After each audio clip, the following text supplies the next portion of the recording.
Professional motorcycle road racing is certainly one of the more exciting and challenging motorsports. Riders regularly throughout the season test their skill level, their levels of anticipation right to the limit. And once in a while, they overstep that line. They cross that line into the twilight zone. We're going to take a look at 2 exciting seasons of motorcycle road racing. We're going to watch leathers being tested. We're going to watch motorcycles flying through the air. We're going to watch a bunch of riders hit the deck at over 100 miles an hour. And we want to point out right here at the outset that of all the riders you see in this tape, they all went home at the end of the day. Nobody got seriously hurt during this tape. That's why we can sit back and have a laugh about it now. And of course, the reason that nobody got hurt is the protective clothing they wear: helmets, leathers, boots, and gloves. Fortunately, motorcycle technology has come a long, long way in the last 20 years, but so have helmets and leathers. You can see these riders sliding along on the pavement, coming up, standing up with almost no damage to their bodies. Helmets smash the ground. Riders leaving the motorcycle looking like spacemen out there. We're going to take a look at just about every different type of motorcycle crash you can have. So stay tuned, sit back and relax for a look over the edge. One of the big dangers in motorcycle racing is when an engine blows up. Being full of oil, that oil gets out onto the racetrack and creates a hazard for any rider following in the path. That's right, Morris Murray, and here we're going to see a very prime example here at Road Atlanta, a fast downhill right-hand turn, about 100 miles an hour. We have blown motor down there. Let's see if the flag personnel, no, they did not get the flags out in time. There's the red flag, but that rider bit the hay bales hard. Now the flags come out and they'll try and slow down the rest of the field, Keith Code. But if the riders aren't paying attention, they don't get to win the prize. Here we see riders coming down through, flags everywhere. One guy over the curb, there he goes, out into outfield. Well, I want to point out that these are novice riders, Morris Murray, and this is a novice race, and that is probably why that red flag was not observed. But that rider climbed up over the hay bales. He definitely wanted to get out of the way. Oil and fuel, one of the most serious problems on a racetrack. Here we see the rider, first one into it. He loses the back end of the bike, sliding along the pavement, hits the curbing, and uses those hay bales for what they were intended for, protection. Tires and asphalt make a good match. They're compatible. Tires and oil and asphalt, that spells disaster for these novice riders. Let's take a further look at this in slow motion and see how the rest of these novice riders fare. The last one didn't do so good. Didn't see the flags in time, onto the curbs, pulled the brakes, and down he goes, rolling around in the hay bales. Well, he's definitely a novice rider. He thought he was catching all those other guys who were under the red flag.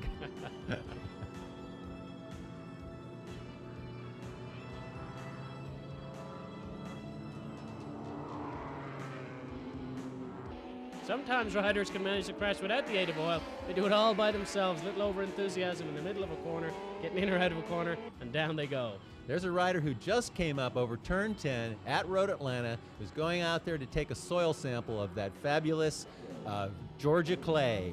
He's okay, though. His motorcycle doesn't fare too well. There he is, building the dust storm. That's right, the motorcycle bouncing around in the red dust. The seat, the subframe grabs right here, and over she goes. And watch, as the dust clears, you'll see this rider standing up, assessing the damage.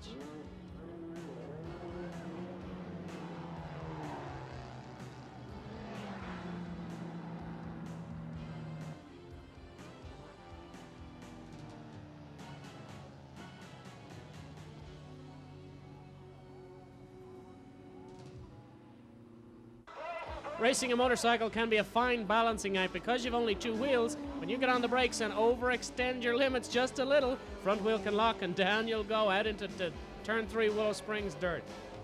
Let's take a look at that one again, Morris Murray. This is one of the most common causes of accidents in motorcycle road racing. Front brake on, he's twisting the throttle to do the downshifting. He turns the bike in and loses traction on the front. You can see the smoke coming off. Definitely when they lose traction and go on the side, actually the motorcycles speed up. There's Bruce Baldus going out into the desert at Willow Springs Raceway last fall. And we might add that Bruce Baldus is one of the better riders on the brake, so it's not just the bad guys who have bad days. Even the good guys can fall down once in a while. Well, his motorcycle's not having a very good day. We can see that for sure. One person who is having a good day is the parts manager at his local motorcycle store. That's one of the unfortunate things about falling down. With a car, you can just spin out in the dirt, hit the button, and off you go again. Generally, when a motorcycle goes down, certainly these big heavy motorcycles, you're going to do a lot of damage. They do disintegrate in the air. There's Bruce Baldus getting up, and he was in the lead in that race too. 250cc Grand Prix racing, very light motorcycles, full race tires, the whole bit. Still doesn't help them. Sometimes they fall down. This is Kenny Roberts Jr., of course, son of the famous Kenny Roberts, not immune to crashing because of the name on his back. Once more we see on the brakes, he went down.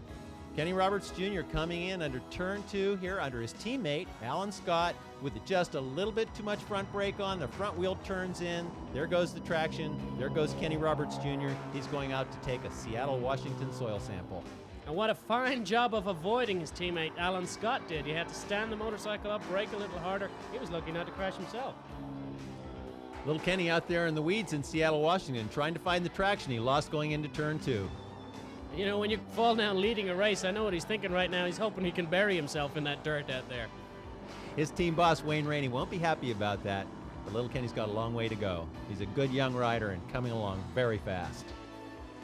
Here we are still at Seattle. Team Suzuki teammates Michael Martin and Britt Turkington flying in close formation, but how long will this last? Michael Martin, the lead rider, and there goes Britt Turkington in the background. Britt all the way from Texas, rolling around in the dirt up there in Seattle.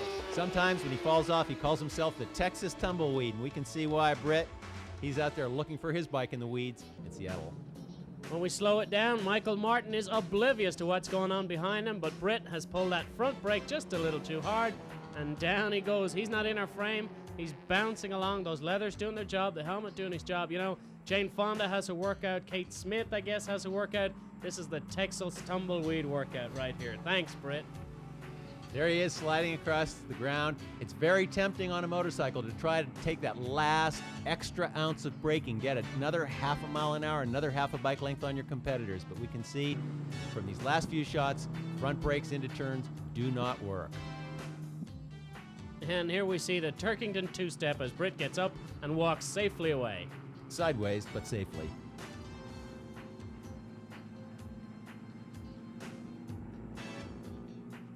Next up, we have one of the top riders in the USA, Mr. Rich Oliver from Northern California, on that very powerful YZR 500 at Pocono. 3 bumps going in here. 1, 2, 3. On the third one, pulls the brakes. Down he goes. Let's take a look at that one, Morris, in slow motion, because we can really see the action that Rich Oliver had going into that turn. This is another great example of into the turn with a little bit too much brakes. There's that temptation to get in there, and Rich took the temptation. He lost, and he was leading that race too. Here we see him standing up, going from a left-hand turn, coming into a right. He just reaches up, grabs a handful of the front brake to slow the bike, going into that right-hander just to get the speed set right. He's still on the brake, goes in. This is a very bumpy track, very bumpy section. There's one bump, pretty good size. There's another bump coming up. Here's the second bump, and here's the third one. There it is, down. He loses the front end, slides off, losing his points lead in Formula USA. And there he is, reaching for those imaginary handrails on the pavement. They all do that. Slow down, but not to no avail. It's a good thing that motorcycle road racing gloves have those nylon or steel palms on them, because these riders would really be in trouble with some sore hands if they didn't. That's part of the safety equipment. Jimmy Adamo, all the way from Long Island, New York. Here he is at Pocono. He had a big crash. He crashed about 300 yards away from where you see him right now. Tumbled through the hay bales, pulled a lot of debris out onto the racetrack. You can see it in the bottom left-hand corner of your screen. There was a bank turn behind that. He was in 6th gear, going about 165 miles an hour. There he is, sliding along. You can see again, the leathers win. So does Jimmy Adamo. He's up there. He doesn't get the trophy for the day, but he definitely gets the trophy for the longest slide. Jimmy's from New York, so a lot of those guys back there will be patting him on the back. He's a hero in New York for doing this kind of stuff. New Yorkers are tough, aren't they? That's right. Here we see Chris DeLucio all the way from close to New York, West Reading, Connecticut, at Pocono, leading the race in another of these 250 GP lightweight machines. The machine weighs about 240 pounds, full Grand Prix race tires on it. However, that doesn't make it immune to pulling the front brake too hard as you get into a corner. Let's take a look, see how Chris does it. And down he goes. Let's take another look at this one in slow motion as well, Morris Murray. Chris DeLucio, one of the most accomplished 250 Grand Prix riders in America right now. Here he is, coming out of the left-hander, just going into the very tight right-hander that brings him out onto the banking, going onto the fast section of Pocono Raceway, just a little bit too greedy with that right front brake, and there he is. Got it pulled on, just ready to turn the bike in. He's got traction now, he loses it, and down he goes. Another primary example of losing the front end, going into a turn on road racing motorcycles.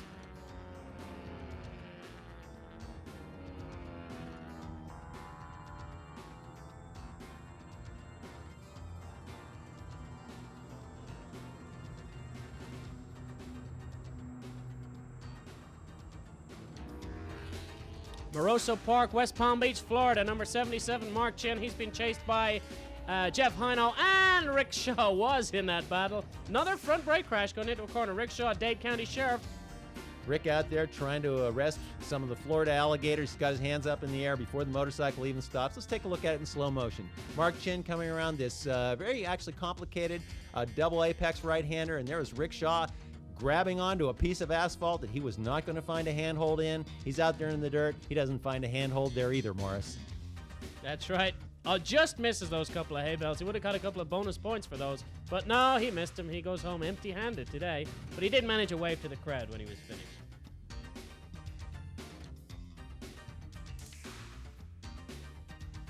Cops are tough. He doesn't even look at his motorcycle like most riders do. Here's these two teammates, Kenny Roberts and Alan Scott at Moroso Park. Teammates, usually play the game with each other, usually help each other out while they're out on the racetrack. Not these two guys. There's Donnie Green coming up the short straightaway, and there goes little Kenny Roberts on his Atsuka-sponsored Wayne Rainey machine. There's Alan Scott digging himself out from underneath his bike. They clipped each other in that turn. Both of them fell down. Donnie Green, the race leader. Danny Walker, that's that blue bike in the background. They don't know what's going on. They're trying to get away from these two. Little do they know, these guys are doing it by themselves. Kenny Roberts' bike stands itself up and heads out west, we'll say. Alan Scott caught underneath his machine. Quite a dangerous looking crash, but again, both of these riders walked away. I suppose it would be interesting to most people to get off their motorcycles at 70 or 100 miles an hour like these guys are doing right here, stand up and walk away. If they were on racetracks, they can, but on the street, this is not such a good idea, Morris. Armco barriers and curbs definitely have the ability to stop a rider a little too quick. That's right, Keith, and a motorcycle laying the track will do just about the same thing. Look and listen.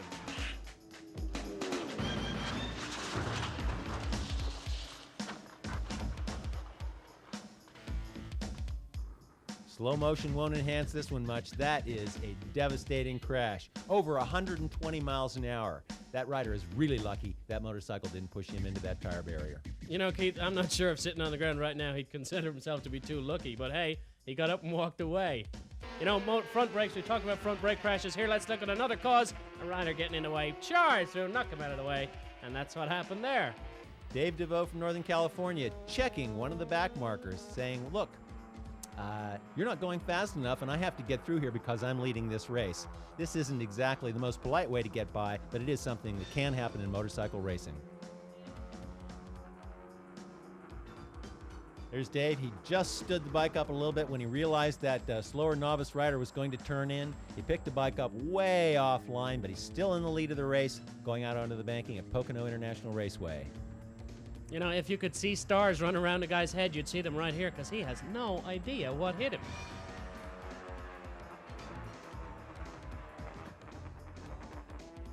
Right now, we're going to take a look at one more team manager's nightmare. Two teammates, Tommy Lynch and Rick Kirk, on the Yoshimura Suzukis at Topeka, Kansas, racing against each other, one trying to get the better of the other.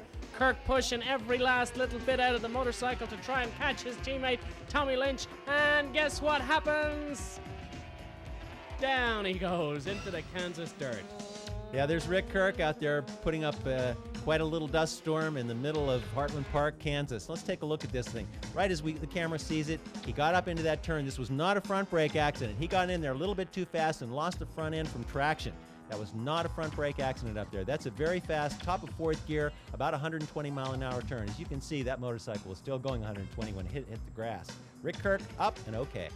Firebird International Raceway in Phoenix. And why is it called Firebird? Well, we can see one reason right here. Coming out onto the drag strip, rider got off on the high side, the bike hit the ground, a couple of sparks, and that's what you get. That's it. Firebike International Raceway. That motorcycle hit the wall. Let's take a look at it in slow motion. There's the rider in the background. He high sides the motorcycle. He's flicked off the top. The motorcycle wheels first, sparks flying. The gas tank ruptured, gasoline out on the track, the sparks ignited it, and nobody's going to hit that bike, though. It came equipped with its own flares. The reason this motorcycle went down right here is because this piece of racetrack doubles as a drag strip, and as the riders come out onto the drag strip portion of the track, there's a lot of rubber laid down from those drag racers, and here we see the result. You can see that wall on the outside could be very dangerous, but there aren't even any hay bales on it. But that's not the reason this bike ignited. That was just a ruptured gas tank, sparks on the track, and nobody's going to hit that bike, as I said. The flagman is now red flagging the race. Texas two-stepper Britt Turkington has taken his Turkington workout all the way to Phoenix. Here we see him rolling around the Arizona dirt. There he is. Instead of taking a soil sample, he's taking a dust sample, and he's not very happy about it. They were out there in the lead on that Team Valvoline Suzuki machine. Here's Britt coming in very tight on a very hot day. He clips the curb, high centers the bike. As you can see, there was air under both wheels. Britt and the motorcycle part company is customary left leg up in the air. Motorcycle parts company with him into the dust. And Britt's not going to be happy about this. And his team manager, John Ulrich, is definitely not going to be happy. They were about 3 laps in the lead in that race. You know, if he keeps doing this, we're all going to get a lot of practice saying Turkington two-step and the Turkington workout. Here we see him doing his groveling around in the dirt routine. We've seen it before, and here he is again. And once again, Britt got up and walked away. There's the Texas Tumbleweed. He's out there in Phoenix. All we need is a little bit of brush around. There he is, smashing his hands together. He's upset. Another rider takes a soil sample in the hot Phoenix desert afternoon. I'll bet his helmet's full of dirt right now. Look at the way he dragged his face along the ground. Again, there we have a 100-mile-an-hour situation, a left-hand turn. Rider got in there too hot. He's fine.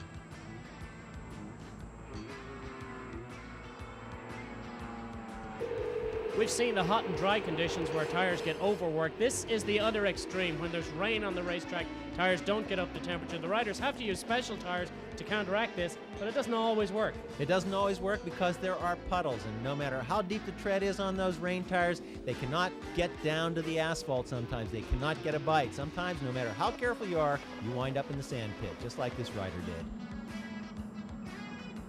Bouncing through the gravel and the wet grass, and we'll see the rider running up the middle of the racetrack, testimony to his fitness post-accident, post-trauma, I think we call it. One of the problems with motorcycles, after they fall, you don't get on them too quick, and you definitely don't ride them away. Let's take a look at some more rain racing. He has good style running, that rider. Take a look at this rider, a little too close to the paint on the curb, and the front end goes away, and he's sliding around. We talk about puddles. Look where his bike ends up, in about the deepest puddle he could find at this racetrack, standing in 6 inches of water trying to rescue his motorcycle. And he's found out one of the most treacherous things about racing in the rain. You don't get near the paint. The curb is yellow, and that yellow stripe is just a little bit onto the asphalt, and he finds that 3 inches of paint, and that is very slippery. Going down, sliding across there, taking a little feel of the curb as he goes down, and checking himself on the asphalt with his hands. One of the concerns of a fallen rider is that the racing doesn't stop just because he fell down, and he has to get off that racing surface as quickly as possible. Watch how close this rider came to being tagged by the following motorcycle. As he runs clear of the racetrack, we see right there, a motorcycle got very close to him. Look at that rain coming down here at Groton, Michigan. This is an absolute downpour. Here's race leader Mike Smith on the Team Valvoline Suzuki, doing a wonderful job in the rain, but there are puddles out there. Let's see what happens. One other thing to note, Keith, is that falling down in the rain is perhaps not quite as dangerous as falling down in the dry, because the helmets and the boots don't grip on the asphalt as much, shall we say, and so the riders don't tumble. That's true, Morris. They don't tumble, but they slide a long way. When you get off in the rain, your leathers and helmet and so on hydroplane, so you go twice, sometimes 3 times as far, which means you can't hit something, and you're going at a fast speed because you're not really touching the asphalt. There's Brian Bernard, the New Zealander, taking himself a hydroplane ride right into the dirt. There he is in slow motion. You can see he isn't even touching the asphalt. His rain tires, of course, aren't working. They just threw up a big puddle, a big spray. Brian Bernard slides into the dirt. And Bernard is safe at home plate. Well, he may not be safe, but he's definitely stopped, and he's out of the traffic, and the other riders are going to go around him. Nobody gets off. Nobody else hits him. There's a rider out there in that Michigan farmland taking himself a soil sample, running off that fast right-hand turn coming down the hill. He didn't have to touch the brake. He didn't have to do anything. He was simply hydroplaning in that heavy, heavy downpour. Take a look, Keith. Most riders will try and stand up before they've stopped moving in most crashes. Let's see how this guy does. He's still pirouetting around on his behind, and he's thinking about getting up already. Here's another rain racing technique. Andy Fenwick, quite an experienced racer.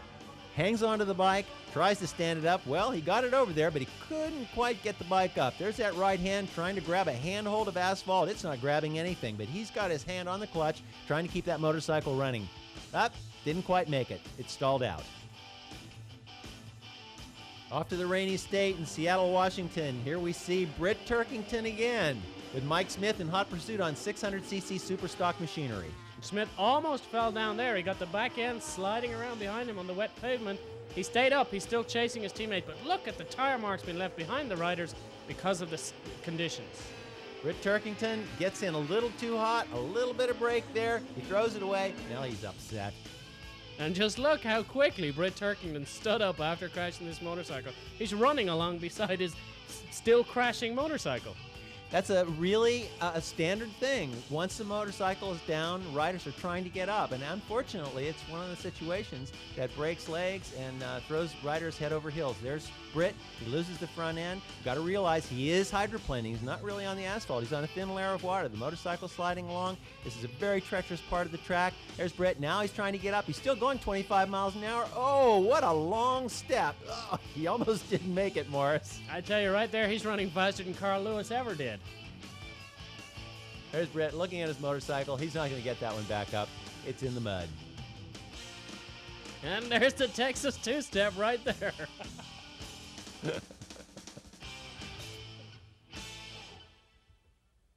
And this is a dejected Don Kane, and there's why his motorcycle is in the hay. The Don Kane Easter egg hunt, we'll call that one.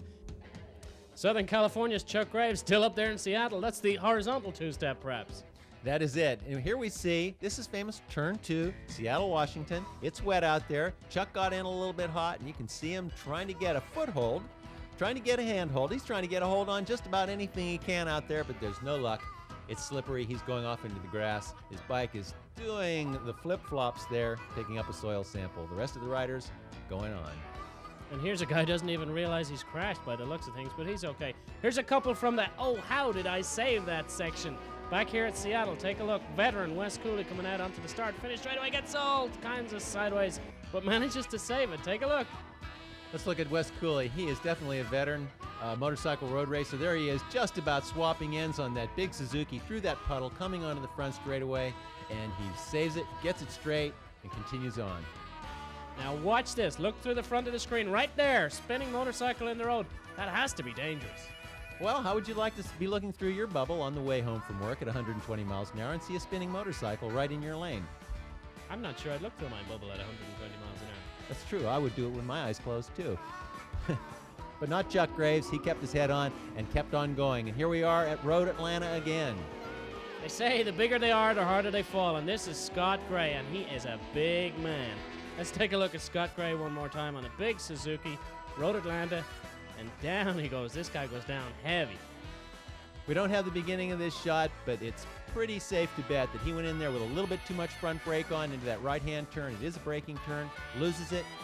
Almost hung onto the motorcycle, but left go of it. And there he is, upside down, going into that red Georgia clay, which will never wash out of his leathers. Motorcycles disintegrating, riders sliding. Here we see a quick disconnect fairing from that Yoshimura Big Papa Suzuki. It's coming off, but nobody's going to use it again. Scott Gray, out in the dirt at Road Atlanta.